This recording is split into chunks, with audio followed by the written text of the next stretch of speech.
What would you do if one day, a group of self-important strangers showed up at your doorstep and told you that everything you worked for, your home, your way of life, was a problem? Not because you did anything wrong, but because they simply decided it didn't fit their version of acceptable? I never thought much about homeowners associations before.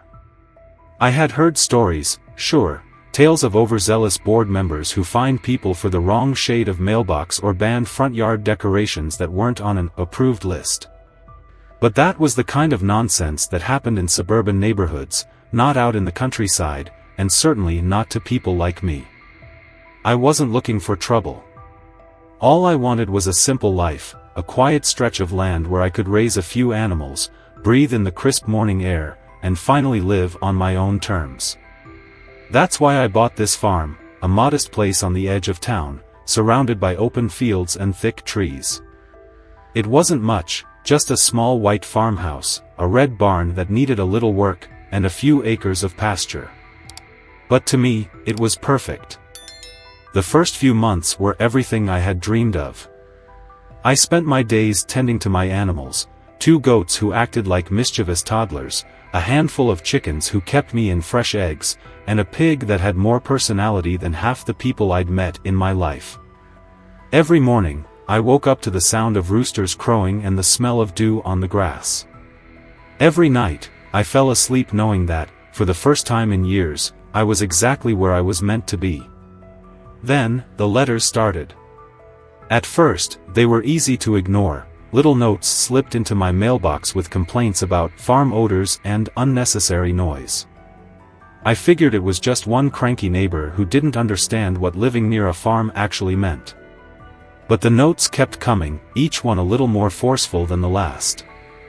Then came the first knock on my door, the HOA, standing in my driveway, fake smiles plastered on their faces, eyes scanning my land like they already owned it. That was the moment I realized my peaceful life was about to turn into a war. I should have known the knock on my door wasn't just a friendly visit. The moment I saw them standing there, 3 stiff-looking people dressed like they were headed to a corporate meeting instead of a farm, I felt something shift in my gut. The woman in front, a tall, sharp-eyed blonde who introduced herself as Margaret, the HOA president, had that familiar air of someone who thrived on control. She barely waited for introductions before getting to the point. "We've had some concerns from the neighborhood," she said, glancing past me toward my barn, her nose twitching like she was already offended by a smell that wasn't there. "Your animals are causing a bit of a disturbance." I crossed my arms, keeping my voice steady. "I keep them on my land. They're well cared for, and I'm not breaking any laws." Margaret's lips curled into a tight smile, the kind that didn't reach her eyes. "Well, we operate under a set of community guidelines, and those guidelines allow us to address concerns that impact the quality of life in our neighborhood." I didn't like the way she said, "our neighborhood," like I was some uninvited guest on my own property. One of the men beside her, Rick, a balding guy who kept shifting his weight like he was uncomfortable, cleared his throat. "We've had multiple complaints, about noise, odors, even safety concerns." I let out a dry laugh. "Safety concerns? From a few goats and chickens?" Margaret didn't flinch. "We're asking you to consider relocating your animals. It would be best for everyone." There it was. The soft threat under polite words. I knew exactly what this was, an attempt to push me out, disguised as neighborly concern. "I'm not getting rid of my animals," I said flatly. "And I have every right to keep them." Her smile didn't budge, but something in her eyes turned cold. "I see," she murmured. "Well, I hope you reconsider. It would be a shame for this to become a bigger issue." They left after that, but I knew this wasn't over. A week later, a letter arrived in the mail, and this one wasn't another warning about noise complaints. It was an official offer to buy my land, a number so insultingly low I almost laughed. Almost. That's when it hit me. This wasn't about the animals. It was never about the animals. Margaret and the HOA didn't care about my goats or my chickens or whether my pig was too loud. They wanted my property. I did some digging, talking to a few people in town, and sure enough, I found out that Margaret and 2 other board members owned property near mine. There was talk about a possible expansion project, either a new HOA facility or some kind of community center. But they needed more land to make it happen. My land. The more I thought about it, the angrier I got. This wasn't just about control, it was about money and power. They wanted me gone, and they were trying to bully me into selling. I wasn't having it. I sent back the letter with a simple response, not for sale. I figured that would be the end of it, but the harassment only got worse. More complaints, more warnings. My mailbox started filling up with notices from the HOA about potential fines, everything from failure to maintain community aesthetics to disruptive animal behavior. Then, the real dirty tricks started. One morning, I woke up to find my fence mysteriously broken, my goats wandering out onto the road. I knew for a fact I had checked that fence the night before, and it had been fine. Someone had tampered with it. The next week, I caught one of the HOA board members, Diane, standing near my property with a notepad, watching me like she was gathering evidence. When I confronted her, she just smiled and walked away. But the worst was yet to come. Because a few days later, animal control showed up at my door. The knock on my door was sharp and deliberate, the kind that made my stomach tighten before I even opened it. When I swung it open, a uniformed officer stood there, clipboard in hand, her face neutral but serious. Animal control. "Good morning," she said, adjusting the badge clip to her jacket. "We received a report about possible neglect and mistreatment of animals on this property. We need to conduct an inspection." I stared at her for a moment, my mind already working through the possibilities. I knew exactly where this was coming from. "Who reported me?" I asked, though I didn't need the answer. She shifted slightly, avoiding my eyes. "We received multiple complaints from concerned citizens." Concerned citizens. Right.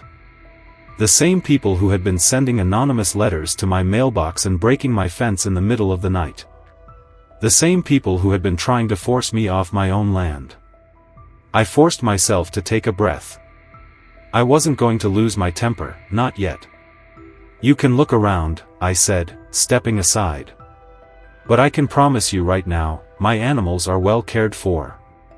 She nodded, stepping past me, scanning the property with the practiced eye of someone who had done this before.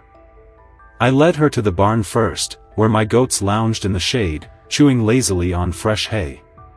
Their water trough was full. The bedding was clean. The chickens clucked contentedly in their coop, pecking at the grain I had put out that morning.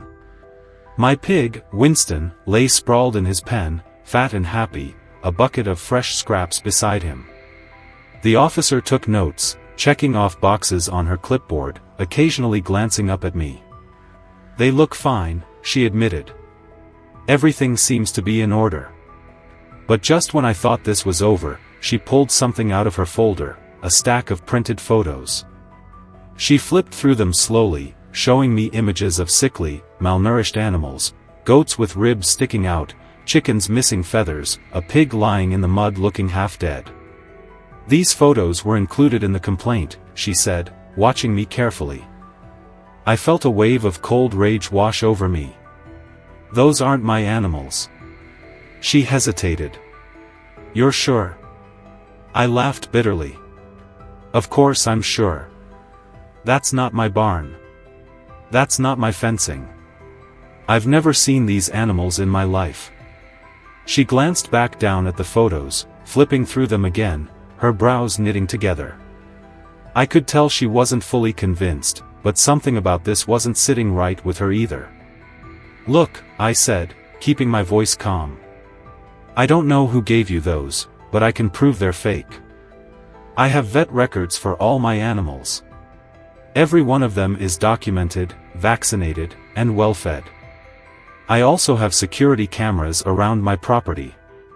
If you want to see proof that these animals have been fine every single day, I can show you footage." That got her attention. "Security cameras?" "Yeah," I said, crossing my arms. "And I'm willing to bet they'll show exactly what's been going on around here, including people trespassing onto my property at night." She exhaled, considering this. I could see the gears turning in her head. Maybe she had seen setups like this before, false complaints used as a weapon in some personal dispute. "I'll need to review the footage," she finally said. "And I'll need copies of the vet records." "I'll have everything ready," I said, feeling my jaw tighten. She gave me a long look before finally tucking the photos back into her folder. "For now, I won't issue any citations. But I'll need to complete my report and follow up." She turned to leave, but before she stepped off the porch, she glanced back at me. "If what you're saying is true, I'd suggest you be careful. If someone is willing to go this far, they might not stop here." I already knew that. As soon as she left, I called my lawyer. It was time to go on the offensive. I barely had time to gather the evidence for my case before the next attack came. The harassment had escalated from letters and fake complaints to something far more dangerous. I should have expected it. The HOA wasn't going to stop until they got what they wanted. But even I hadn't imagined they'd go this far. It started with a sudden visit from the county sheriff. I was in the barn tending to Winston when I heard the tires crunching on my driveway. When I stepped outside, 2 deputies were standing beside their squad car, hands resting on their belts. "Are you Jake Harrison?" one of them asked, flipping open a notepad. I wiped my hands on my jeans. "Yeah. What's going on?" The taller deputy, Collins, exchanged a look with his partner before glancing down at his notes. "We received a report from the HOA stating that you're illegally occupying land that doesn't belong to you. That part of your farm extends onto HOA-owned property." I blinked at him, barely able to process what I was hearing. "What?" Collins sighed like he had already dealt with too many of these ridiculous complaints. "According to them, your livestock are on their land. They're filing trespassing charges." I had to bite back a bitter laugh. First, it was the noise. Then, the fake abuse claims. And now, they were literally trying to say I was trespassing on my own damn land? "This is a lie," I said flatly. "I have the deed. I have property surveys. Every inch of this land belongs to me." Collins nodded slowly. "That's what we figured. But they also submitted a formal eviction notice."